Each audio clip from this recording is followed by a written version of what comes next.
Hello viewers, আসসালামু আলাইকুম, শুভ সন্ধ্যা। আজকে আমি আমার বাচ্চাদের জন্য খিচুড়ি রান্না করব। সো ফার্স্ট অফ অল এখানে আমি একটা কড়াইয়ের মধ্যে পরিমাণ মতো তেল দিয়ে চিনি গুঁড়া চাল, মুগ ডাল, মসুর ডাল, টমেটো, দুটো সিম, কাঁচামরিচ, পেঁয়াজ, একটুখানি রসুন আর একটু হলুদ গুঁড়া দিয়ে খুব ভালোভাবে ভেজে নিব। দেন হচ্ছে যে পরিমাণ মতো পানি দিয়ে দিব।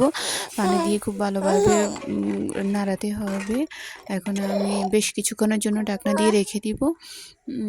এই পর্যায়ে আমার রান্নাটা প্রায় হয়ে আসছে। এখন আমি একটা ডিমকে রান্নাটার মধ্যে ঢেলে দিব। যেহেতু এখানে আমার ৯ মাসের বাচ্চা এবং ৪ বছরের বাচ্চা, ২ বাচ্চাকে আমি সেম খাবার খাওয়াই। তো ওই ক্ষেত্রে আমি লবণ কিংবা চিনি কিছুই ইউজ করি না।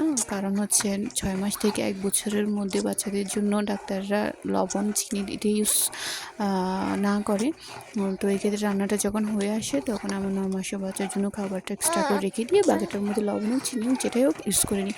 ওকে ফ্রেন্ডস, আল্লাহ হাফিজ। আমার রান্নাটা শেষ। আসসালামু আলাইকুম।